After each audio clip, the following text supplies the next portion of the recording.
Psicologia de hoje, eu vou falar um pouquinho para vocês sobre as instituições sociais.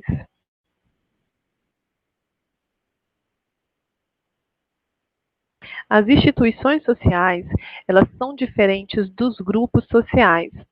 Os grupos sociais podem ser, por exemplo, um grupo de pessoas que estão sentadas numa praça, um grupo de amigos num clube, um grupo de amigos numa viagem. Então, o grupo social são conjuntos de indivíduos com objetivos comuns, envolvidos num processo de interação mais ou menos contínuo. A instituição social se baseia em regras e procedimentos que se aplicam a diversos grupos. As instituições sociais, elas criam regras para que a sociedade possa funcionar de uma forma ordenada. Um exemplo de instituição social pode ser a instituição religiosa, a igreja, a instituição educacional, as escolas e várias outras, os setores públicos, a prefeitura. Então, grave a diferença entre esses dois grupos. Características das instituições sociais. Instituição é toda forma ou estrutura social estabelecida, constituída, sedimentada na sociedade com caráter normativo. Ou seja, ela define as regras e exerce formas de controle social. As instituições são formadas para atender às necessidades sociais, regular e controlar as relações sociais. Para tal, utiliza-se de meios coercitivos aceitos pela maioria da sociedade. Segundo Brigitte e Peter Berger, as principais características das instituições sociais são objetividade, reconhecimento por parte dos indivíduos que são legítimas, ou seja, aquela sociedade aceita as regras das instituições. Por exemplo, a instituição religiosa. Tem uma determinada instituição religiosa em que as pessoas não podem entrar com roupas curtas. E aí as pessoas que frequentam, que fazem parte dessa instituição, elas têm isso como legítimo. Então, elas jamais irão a essa instituição com roupas consideradas inadequadas pela instituição. E aí a gente tem, nesse processo, a coercitividade. Ou seja, o poder é exercido sobre as pessoas. Então, aquelas pessoas que fazem parte daquela instituição ali, elas são coagidas a agir de acordo com as regras, né? Voltando à instituição religiosa, por exemplo, se você faz parte de uma instituição religiosa e um dia você vai lá e vai com uma roupa curta, as outras pessoas que fazem parte também dessa instituição, logo elas vão começar a olhar para você com aquele olhar diferente, te repreendendo, né? E coagindo você a não fazer mais isso, a não quebrar as regras da instituição. E a gente tem também a historicidade.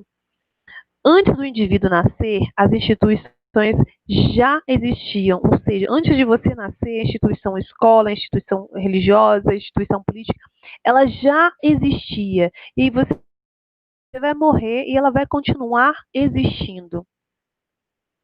Autoridade moral. Reconhecimento das pessoas, permitindo às instituições agir ou obrigar as pessoas a se comportarem de acordo com as regras estabelecidas. Então, a sua moral, aquilo que você acredita, que você acha certo, que você acha errado, faz parte disso. As pessoas à sua volta que fazem parte, que frequentam a mesma instituição que você, elas têm aquelas regras ali para que você não saia das regras. Então, o líder religioso, o diretor da escola, ele está ali, ele é uma autoridade moral para fazer com que aquelas regras ali funcionem. Exterioridade, realidade externa ao indivíduo.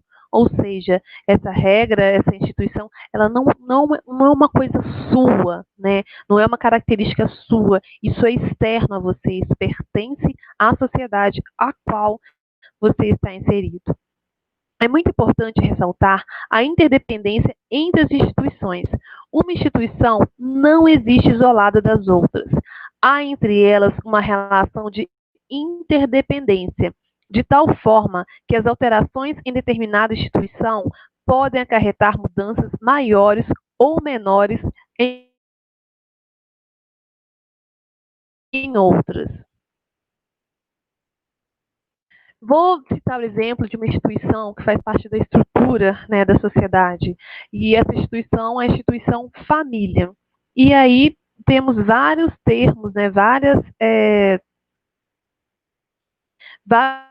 coisas, vários elementos que constituem essa família. E a gente pode falar de modelo de família que chama poliandria, que é uma mulher com dois ou mais homens. Por exemplo, tem algumas sociedades que adotam esse modelo de família, que são os esquimós e algumas tribos tiberianas. E aí a gente tem o modelo de família monogâmica, onde há apenas um cônjuge. E aí temos a família, modelo de família nuclear ou conjugal, filhos. É o que chamamos, né, é o que algumas pessoas chamam de família, né, tradicional brasileira, hoje em dia.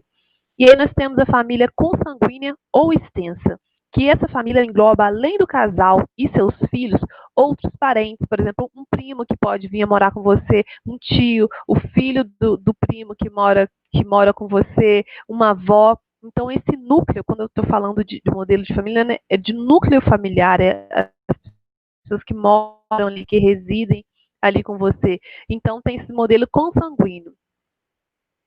Poliginia. É um homem com várias mulheres. E exemplos de algumas tribos de alguns países africanos, eles têm esse modelo de família.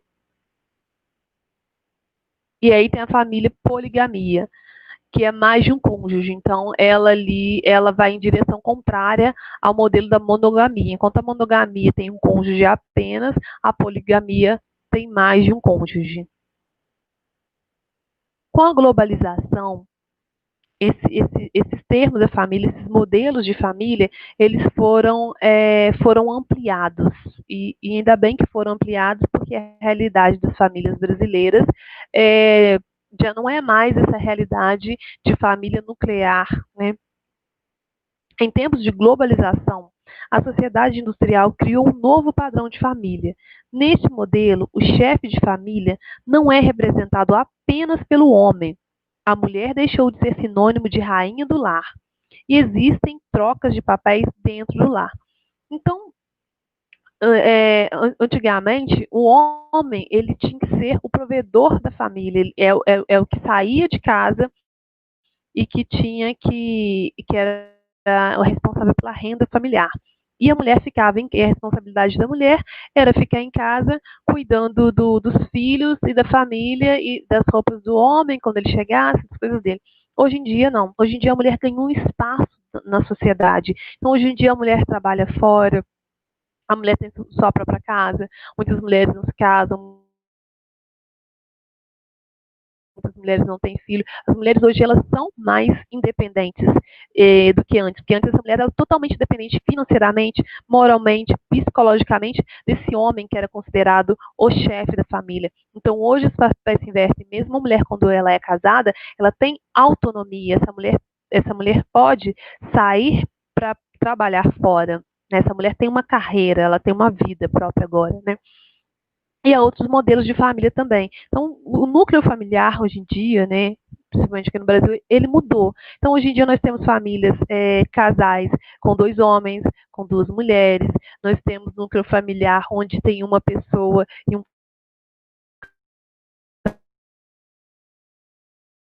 uma pessoa com vários gatos, com vários cachorros. E isso é família, né? Eles são uma família. E aí nós temos modelos de pessoas modelos de família, de amigos que moram juntos, de parentes que moram juntos. Então, hoje em dia, esse conceito de família, esse modelo de família, ele é mais amplo. E ainda bem que ele pode ser mais amplo, né, que ele se ampliou, porque a realidade brasileira é essa. Tem vários modelos de famílias que devem ser incluídos e que devem ser considerados como família, como modelo de família, devem ser aceitos como modelo de família. E aí, qual que é o seu modelo de família? Religião. Essa é uma outra instituição que ela faz parte ali da estrutura da sociedade. E a religião, ela cria regras morais de comportamento. Então, muito do seu comportamento, das pessoas que têm religião, do que acha certo, do que acha errado, do que acha feio, do que acha bonito, tem muito a ver com as crenças religiosas dessa pessoa, tem muito a ver com as suas crenças religiosas. Então, a religião, ela conhece. Cada povo tem na sua crença um fator de estabilidade, de aceitação da hierarquia social e de obediência às normas estabelecidas.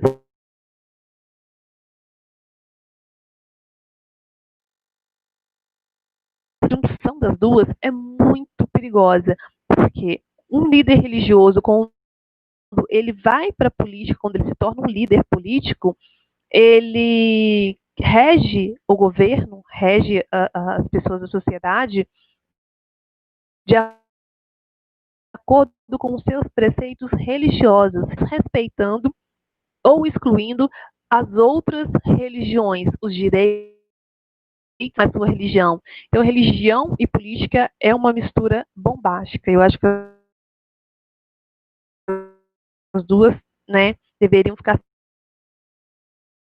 numa lá, liderando a sua religião, e o político ali dentro da política, né, trabalhando em prol à população. Mas, infelizmente, não é isso que vemos no Brasil. Infelizmente, o que vemos no Brasil é cada vez maior o número de líderes religiosos que estão entrando na política e que estão dirigindo, né, conduzindo a política de acordo com a sua religião, esquecendo que o Brasil tem uma pluralidade de regiões que deve ser respeitada. Segundo Ruth Benedict, a religião é uma instituição sem paralelos. Enquanto a origem de todas as outras instituições pode ser encontrada nas necessidades físicas do homem, a religião não corresponde a nenhuma necessidade material específica. Então, a religião, geralmente, ela nutre as pessoas espiritualmente. As pessoas estão numa religião ali, às vezes, para melhorar a sua autoestima, às vezes está com algum problema, alguma coisa ali, e vai ali para poder confortar o coração, para poder ter um pouco de paz. Então, a religião está mais ligada à espiritualidade, apesar de que hoje nós temos muitos líderes religiosos que estão mais interessados em colher materiais dos seus fiéis do que, de fato, suprir as necessidades espirituais desses fiéis, né? Mas não vamos, né, entrar nesse assunto. As religiões ocidentais sofreram profundas modificações com o desenvolvimento da economia industrial, quando o progresso da ciência e das artes fez com que o ser humano passasse a ter uma nova visão de si mesmo e do universo. Seja como for, a religião católica, evangélica, islâmica, ortodoxa, hebraica, ubandista continua sendo uma das principais instituições a influenciar o comportamento humano em todas as sociedades do mundo contemporâneo. Com a globalização, alguns dogmas deverão ser revistos, entre eles a indissolubilidade do casamento e a proibição do aborto, que afeta as correntes religiosas. Algumas religiões têm tido, mesmo que minimamente, um diálogo sobre essa questão da indissolubilidade do casamento e sobre o aborto, mas esses diálogos ainda eles são bem restritos ainda, né? Algumas religiões são bem pequenas, mas são assuntos que no mundo contemporâneo, que com a globalização devem ser revistos e devem ter, né, é necessário que exista um diálogo sobre esses dois assuntos, né? E vamos para a instituição política, né? O Estado, que é outra instituição que faz parte dos pilares da sociedade. Então, nas instituições que estão constituindo o Estado, né? Como eu falei, essas duas instituições, religiosa e instituição política, deveriam estar cada sua, né, separada, cada qual no seu lugar. Segundo Weber, o Estado é a instituição que dispõe do monopólio do emprego da força legítima sobre um determinado território. A expressão força legítima pressupõe que o Estado tem o direito de recorrer à força sempre que isso seja necessário, e que esse direito é reconhecido pela sociedade sobre a qual esse Estado exerce o poder. Um exemplo de quando o Estado exerce essa força legítima quando o movimento social, as pessoas estão lutando por direitos, por melhores condições de vida, contra a opressão, e aí vem o Estado com a sua força. Quem que é a força legítima do Estado? Vem a segurança a população, agride o cidadão. E aí, ele mostra a sua força ali, quando o segurança do Estado agride um cidadão, aí ele está dizendo, olha, eu tenho o poder, então você não pode contrariar você não pode ir contra ao meu poder. Então, a gente tem vários aqui no Brasil, o Estado mostra a sua força, de quando o Estado expressa essa força legítima através da violência. Então, né, nós temos aí, estamos sempre vendo nesses movimentos sociais de agressão do exército contra as pessoas que estavam ali participando daquele movimento. O termo poder, em sentido amplo, designa a probabilidade de impor a própria vontade dentro de uma relação social, mesmo contra toda resistência. Vale lembrar que o Estado de Direito no qual vivemos, ninguém está acima da lei, nem mesmo o Estado. Um exemplo de poder do Estado se encontra no pagamento de impostos, que é um dever do cidadão. Esses recursos servem para que o Estado mantenha a máquina administrativa e faça investimentos de infraestrutura. O Estado faz pressão para que os cidadãos paguem seus impostos. Os cidadãos reconhecem essa legitimidade do Estado. Outro exemplo de mecanismo de cobrança são multas, processos e prisões. Ou seja, todo mundo paga imposto. Uma bala que a gente chupa, essa bala tem imposto. E, teoricamente, esse imposto deveria ser investido na infraestrutura. No caso daqui de Juiz de Fora, deveria ser investido em melhores condições nos bairros, nas ruas, em saneamento, em saúde, em educação. E, infelizmente, nos últimos tempos, a gente não está conseguindo enxergar esses investimentos, principalmente em se tratando de saúde e educação. Quem necessita ir aos postos de saúde dos bairros, principalmente, sabem de como são as estruturas. Falta médico, falta remédio, falta ali uma estrutura. Então, às vezes, são 12 vagas por dia para distribuir, né, 12 vagas para atendimentos, e aí, quer dizer, se mais pessoas passarem mal, essas pessoas, né, não têm, às vezes, aonde recorrer, aonde ir, tem que chegar cedo na fila, 6 horas da manhã para ser atendido, sei lá, 7 ou às 10 horas. Então, esses investimentos, infelizmente, como o nosso país, o governo, ele é constituído por uma corrupção, a gente não vê esse retorno desses impostos que as pessoas pagam. E aí tem a questão também, outros exemplos, exemplos de multas, de processo de prisão, né, de quem não age ali de acordo com o que o Estado quer, com o que o Estado planejou, né, você pode sofrer essas outras sanções também. Se você não paga imposto também, o Estado, por exemplo, se você não paga um imposto predial, você pode perder a sua casa porque você não pagou imposto e o Estado vai vai ser legítimo em retirar a sua casa porque você não pagou o imposto. Os três componentes mais importantes do Estado são território, população e instituição política. E dentro desses três componentes, nós temos três poderes, que é o legislativo, executivo e judiciário. O legislativo, né, o próprio nome já fala, ele tem o poder, ele tem a obrigação de legislar, criar leis e criar essas leis e também fiscalizar essas leis, fiscalizar a administração, fiscalizar se essas leis estão sendo cumpridas, fiscalizar o funcionamento administrativo da cidade.